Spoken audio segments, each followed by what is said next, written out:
Welcome to Addicted2Triathlon. Whether you've been doing triathlons for years or you want to do your first one and don't know how to start, listen to our podcast, read our articles, check out our videos, and ask us questions. We would love to be part of your journey to becoming addicted to triathlon. Hello, welcome to Addicted to Triathlon, episode number 7. This time we're going to talk about, what are we going to talk about? Open water. Okay. Yeah. So now you finally get to talk about your Finally. open water swimming. So we've been recently going there, right? Yeah, we talked about a place in Clute, Texas, where they have a man-made lake. Yeah. That's for scuba divers. A couple of weeks ago, right? Mm-hmm. And so they let triathletes go in there and practice. So there is a fee. It was $10, but now they went up to $13. Yeah, but it's worth it. Yeah, so we went out there and you started practicing, right? With the divers, blue bubbles. Yeah, the divers were out there. With their 200-pound gear on them. Yeah, it was hot. It was hot. Yes, it was hot. So when we first got there, what was our goals? What were our goals for you? Just to try to go from buoy to buoy. But did we have a distance goal? Like 1,000. Total of 2,000. 1,000, once for like a one time around, then 1,000 again. Okay, right? Something like that. We were trying to do it, but with a total of 2,000. Yeah. So I kind of wanted to go it all together, but yeah, but I guess we needed to warm up. So you had to warm up a little bit, and I took some videos of you warming up. Yeah. So maybe we'll post those videos. We saw some fish trying to eat us, and some long plants trying to suction to my body. Yeah. So the first time we went out, I think we just went across. Actually, we did a warm up. So we went across to a buoy and turned around and came back. And that was about 500? 500, yeah. Okay, so that was 500. You just go feel it out. Yeah. And then we went and we did a longer one after that. Let's see. So that first one, we did the warm up. So we did about a 500. And then the second one, we went out across, not the long way, but the short way across the lake. And we picked 2 buoys out there to go around. There's great big orange buoys out there for swimmers and divers. It's kind of nice, and like a regular lake doesn't have a special buoys, just regular. Yeah, you don't know where you're going or how to turn around. So make sure if you ever go in a regular lake where there's no divers or triathlon swimmers, you probably should buy like a thing. What do you call it? An inflatable buoy? Yeah. That you put around your waist? Where people can see you and boaters can see you. Right. This was all enclosed and there was none of that. So we were fine. The buoys, there was other things besides buoys. There was some wood sticking out. They had like tanks. Like if you had a propane tank to fuel your home, they had like those out there that you could swim around.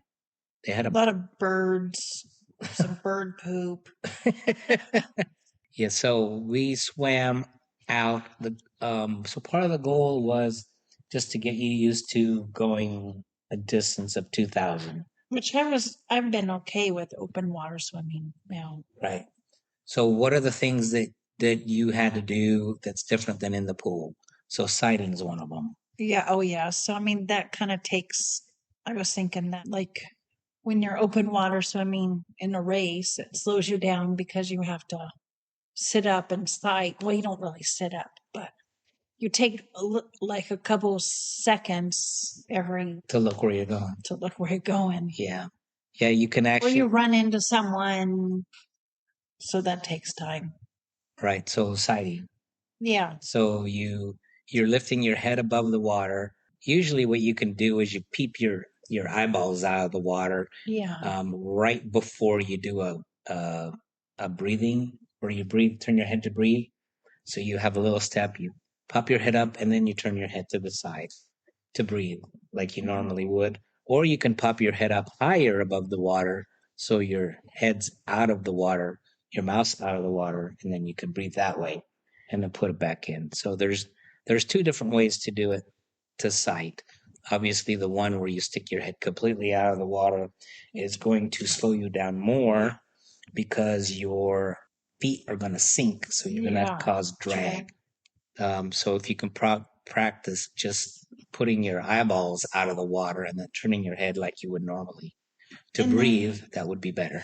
And then to add, like, you pick a buoy to like look up, like I'm like a mark, or you can pick a landmark. A landmark. So like there were houses and there were trees and there was docks and there was like a porta potty. Mm-hmm. So the deck, dock, the dock. Yeah. So those are things when you're in an open water race, if you can walk around the course, you can pick up landmarks because you may not be able to see the buoys very clearly. Some of the buoys are small. So if you have waves, you're going to miss them. Like I did that one time. One race. Texas City. Yeah, because there was no landmarks to sight off of because it was the bay. If you can pick out landmarks, then it's easier to look for landmarks than to look for buoys. Mm-hmm. If in a smaller lake where you're just swimming around something, it's not that critical to look for landmarks, but it also helps. If you can stand at the finish line and look at if there's trees or if there's some kind of landmark you can focus on, because usually looking for the finish area, they've got usually a big inflatable chute that you can see. But for some reason, I have a hard time seeing it. I always pick a landmark, whether it's like a grove of trees or just something, a bridge, something near the landmark that I can see and know that that's where I'm headed. Yeah. What other things do you do when you're doing open water swimming? Well, sighting, like the obstacles that you have to deal with, like people or trying to go around people. Is that what you're asking? Yeah, we can talk about that. So we talked about before how you like to be on the side of everyone, so you're not in that mix. You can pick the left side, right side. I mean, if you're less than a beginner, you can be right there in the front. Right in the middle. Or right in the middle, or right in the back. Just depends. Yeah, if you're most comfortable with. If you're going to be a beginner, like my first open water swim race, and the gun went off, I let everyone go first because I just let them go. And then actually me and these two other people just kind of sat back till the craziness kind of died down a little bit. We were still kind of swimming forward, but we took our time to get going. Yeah, I like the sides where it gives you more space. Yeah, you can do that. The only thing with doing triathlons in lakes is usually you are going to be doing waves. So if you think you're going to be, like what I did, sat back and just swam buoy to buoy, the wave behind you will catch you if you're not a very fast swimmer. Mm-hmm. So depending on how long the race is, so then you'll end up being in the mix. Yeah. So what Caitlin said about being on the side, you may swim a little longer, but it won't be as crazy and you won't panic as much. And there's still a chance you can be kicked or elbowed, or you just gotta pay attention. Right. I mean, I've been kicked and elbowed, but it wasn't hard, anything tragic. Right. It's not like you came out with a bloody nose or anything like that, broken rib. You just gotta be alert and awake, paying attention to your swim. You just gotta practice and get used to it. Yeah, and that's the thing. You're gonna have to, with all the craziness around, you are gonna have to focus on your swim stroke because it's easy to let your swim stroke go, and you're not pulling as like you normally would. Yeah, and the pool is like a perfect swim where you don't have people around. You have a black line to follow. Yeah. There's no waves. No, you don't have to lift your head up. That wastes time with the drag kicking. It's just like a perfect swim, and then you get a perfect fast time. But when you go into the real life triathlon, it all changes. Expect your time to be slower, unless you're going to be swimming out But front then of everybody. you can always make up for it in the bike or the run. Mm-hmm. So it's just the first leg of the triathlon. So don't spend all your pennies on the swim. Yeah. So John was going to try to beat me, and I just let him, because I'm not trying to be too arrogant, catch up to him in the run. Yeah. So you could always catch up to people in the run or the bike, whatever is your strongest. His strong leg. Mm-hmm. Right. Okay. Another thing with open water swimming is if the water is cold enough, mm-hmm. and I didn't check the temperatures, I think it's like between 74 or up to 74 degrees, or maybe a little higher, you can wear a wetsuit. There's some cutoffs, like if it's 78 degrees, you can wear a wetsuit, but you can't compete for prizes. That would be so hot. Yes, it would be 78. Yeah, I'm not quite sure what the temperatures are. They'll usually announce it. Mm-hmm. But wetsuit swimming is completely different than swimming without a wetsuit. Yeah, it's tight. It's tight. It's constricting. So your breathing, if you don't practice, people tend to hyperventilate and panic because they can't get their breathing correct. Usually you're in cold water, so your heart rate will be higher, and that will also affect your breathing. Since you are buoyant, your body is going to be more elevated in the water. Yeah. If you have a tendency for your legs to sink a little bit and your head to be out of the water, it'll be just reverse of that. It will feel like you're swimming downhill with your head being pushed underwater. So I highly recommend that you practice. You could practice in a pool, just clean your wetsuit after, rinse it out really good to get the chlorine off. But practice in the pool, or if you can, practice in some open body of water where you can go and get used to the feeling. Remember that one time we got our wetsuits and it was the winter in Pensacola? Yeah. And I said, let's go swimming. And you're it was like, what was it, 50s? I think the water was in 50 degrees, maybe even lower. 55. And there was people watching us, and they're like, it was such a rush. Who are these crazy people? Scary. Our hands and our feet, because they were sticking out, were freezing. Our face was freezing. Yeah. And I think we swam like a half a mile just to practice swimming in our wetsuit.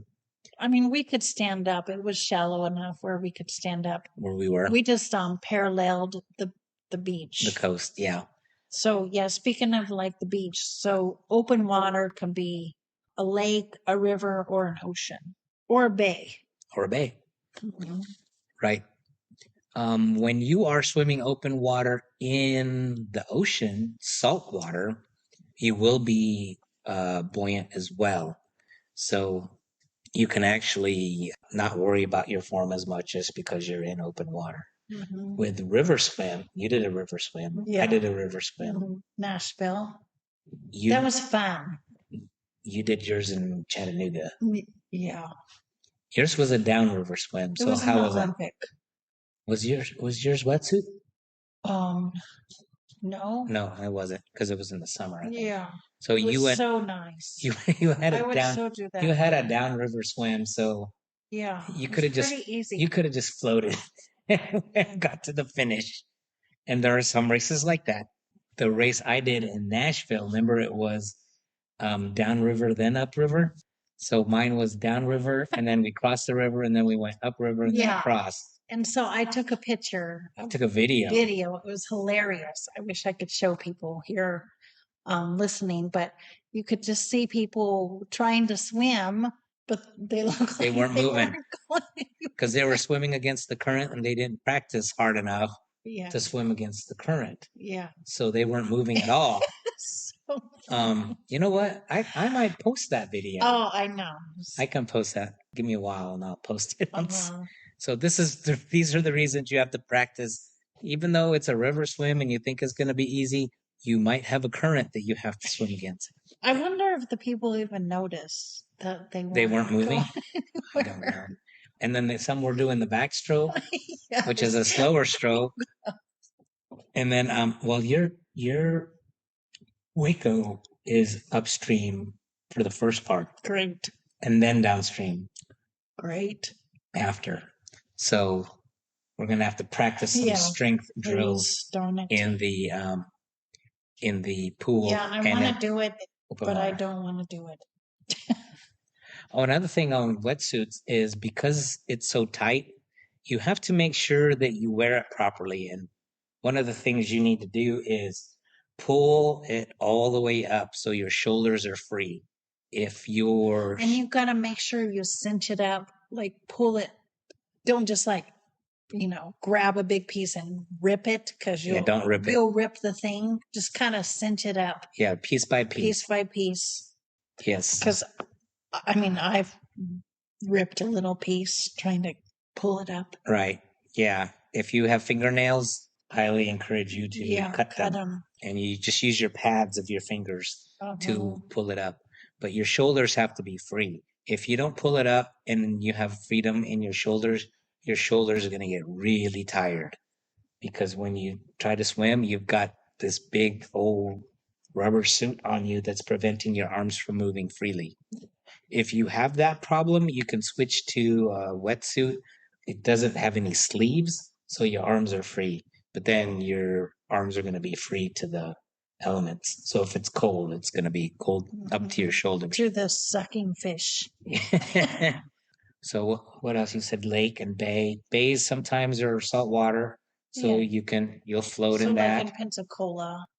That bay that you swam in? Picture, is Pensacola. That was good. At times I kind of panicked. Maybe because I was new. I don't know. That was your first wetsuit swim. Maybe that's what it was. Yeah. I was nervous. And we got to practice. And I think you only got to practice. I think I looked up and I'm like way out here. And then my mind started wandering to bad stuff, thinking. Oh yeah, the mental part in the open water swim. We do have a picture on one of the articles about open water swimming, and that's actually a picture of Caitlin getting ready to start her race, and you can see the buoys going all the way out. It goes out quite a ways. Yeah. And so when she was way out there and she turned around, she could see how far out she was. But it helps to be with your fellow triathlete swimming next to you. Yeah, definitely. That's what I like, swimming side by side by someone that swims the same pace as me. Yeah. Even when we did it with our triathlon group, we would just go out a little bit and then just go parallel to the shore. So far. It seemed like.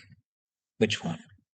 With our group, where we swam group. Parallel to the beach? Yeah. No, the other one. That race? No, when we were just practicing with all those crazy waves and stuff, Oh, yeah. Yeah. It just seemed far. So one thing you can do is just like that, join a triathlon group that has open water swim practice. So you can learn from a swim coach how to do it properly. That definitely helped. Especially on a beach, because they're going to teach you how to run out on the beach and into the water and do these funny little diving, going under the waves. And just make sure you don't get any concussions with your head. The first drill we had, they had us split into 3 groups. This was our first open water. Yes. Did you do open water before? Yeah, I did. And so, so did you, but not in the ocean. Not like, And so the waves were crashing on the shore. And so we would drop like 3 feet, and we were just doing like triangles. So we'd start at one point of the triangle, swim to the apex, and then come back to the shore, and then run across the beach and do it over again. And jam our heads back into the waves. And the waves were just dropping us. We were coming in, it was just dropping us like 3 feet. Yeah, I think Caitlin got another concussion So she's got like 4 concussions now. I should be brain dead by now. Yeah, she's like she your she head was enjoys it. hurting too. Yeah, it was. Remember we got out and the coach is like, "Go again," and we're like, "No, we're done." Yeah. Yeah, that was. And then the other part of the practice was learning to run out and do the what was that Kinda- TV show? Oh, Baywatch. Baywatch. Do the Baywatch run out to the beach and then dive kind of into the waves. yeah, dive under Put the your, dive put your under head the waves. into the waves or Yeah. dive under the waves. Mm-hmm. And then same thing with running out. Yeah, Baywatch running out. So yeah, so they'll teach you all those drills and stuff. A group is good. If you have a coach, they'll teach you the same thing. And it just depends on what kind of race you're going to be in. Yeah. Since we were on the coast or on the Gulf Coast, we swam in the Gulf Coast and we did some triathlons in the Gulf Coast. Yeah. So that was nice. I was going to add, basically open water is a set of different skills and strategies. So we talked about the navigation, and you can also draft. Unlike biking, you can't draft.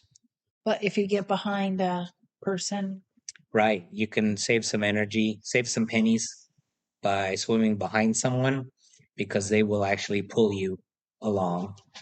Mm-hmm. Yeah. So the safety measures, such as like what you wear, you've already talked about the wetsuits. So, like, how do people figure out what size? Do you know? That's going to be I guess that would skill. be in like a. If you go, you can rent wetsuits online for an event, but then you're really gambling on the size because wetsuits come in different sizes. Well, they would have like a chart, right? Right, but like with me, I'm short, so I actually got wetsuits, but my waist was big, so I had to kind of get a bigger wetsuit. Oh, and then hike up my pants, the pants part. So it just depends on what you have. If you have a place that has wetsuits that you can try on so and it's get fitted. basically made for tall, thin people. No, not necessarily. We've seen a lot of overweight people, but like I said, it will constrict your breathing. You have to practice in it. You should practice hard in it as if you were in a race, because then you'll get to see, are my shoulders free to move? Can I breathe in the wetsuit because it's constricting my breathing? And it could be dangerous if you don't practice. Right. Yes. We've seen people panic. I've seen people had heart attacks. I mean, I'm not trying to scare people. Right, because they didn't practice or they swam too hard with it being constricted. Yes, and that's definitely a serious part of it. Check with your doctor before doing a triathlon if you're in a risk category. But on the wetsuits, practice often. If you find a wetsuit you like, buy it and keep it, and then you can at least have something consistent from race to race. Or you can just only pick a triathlon with just pools. You can do that. I mean, there's such thing. Or lakes. Lakes are my favorite. And in the summer, so you don't have to worry about a wetsuit. Yeah. So the other part about swimming in open water is you can wear what's called a swim skin. And that's actually just a form-fitting triathlon swimsuit that goes over your regular triathlon gear, and all it does is suck everything in. So you're more Aerodynamic. Water dynamic, so you can glide through the water better. And then when you're done, you just slip it off, kind of like a wetsuit, but it's not as big as a wetsuit. Yep. Yeah, it's easier to take off. Oh yeah, back to the wetsuits. Make sure you practice taking off your wetsuits without ripping it, because that's also something you need to practice. And then, like, what about nutrition for the swim? For the swim. Yeah, definitely, if you're going to have a longer swim, you're going to be out there 30 minutes to an hour to 2 hours. If you're going to do an Ironman, 2 hour and 20 minutes is a cutoff. So that's a long time to swim without any nutrition. So make sure you have enough nutrition. When you eat it early enough. In your body so it's digested because you don't want to eat it right before you go out. You want it all digested so you have all that energy to be able to do your swim. You'll want to practice that too. Practice it in the lake or in a pool or somewhere, because that will help you figure out what kind of nutrition you're going to need before you start swimming. And then obviously, like I've learned, if you don't eat enough, the waves are gonna make you go side to side if you don't eat any food, and then you're gonna drink the water, and then you're not gonna have any food in your stomach, and then you're just gonna feel sick. Yeah. And you're just gonna be messed up. Oh, one thing, because I used to feel a little bit dizzy swimming in open water. Oh yeah. So I read somewhere that if you wear earplugs, that goes away. So I just bought some earplugs that just fit in my ear, and I wear them, and then that makes the nausea go away while you're swimming, especially when it's sloshing. But yeah, Caitlin likes to drink the water, so we're working on that. Oh yeah. So make sure when you're Don't drink the water. don't drink the water. The water. They usually test when you're opening your mouth and you're turning to breathe. Don't suck in the water. And spit if it you out. do, make sure you spit it out. Yeah, they usually test the water to make sure there's no harmful bacteria in it, just to be safe. But I still wouldn't recommend drinking it, because even if you're thirsty, that's gross.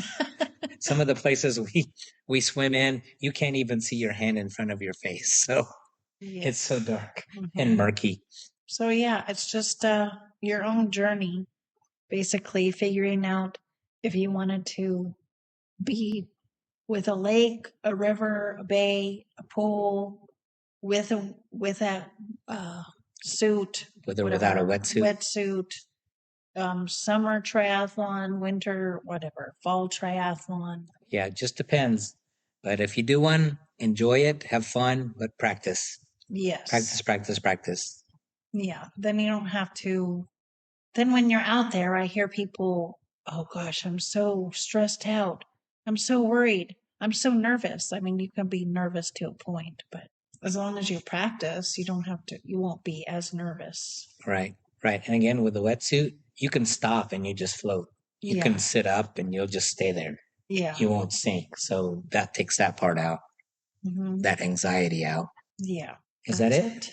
That's it. Okay. Follow us on Apple Podcasts, Google Podcasts, Spotify, Amazon Music, or Audible. You can also go to our website, which is addicted2triathlon.com, and that 2 is the number 2. You can contact me at john@addicted2triathlon.com, and you can email Caitlin at addicted2triathlon.com, or you can use the contact page on our website. Feel free to leave a comment on the bottom of each of our website posts and at the bottom of this podcast if you go to our website and listen there. And then stay addicted and try. Bye.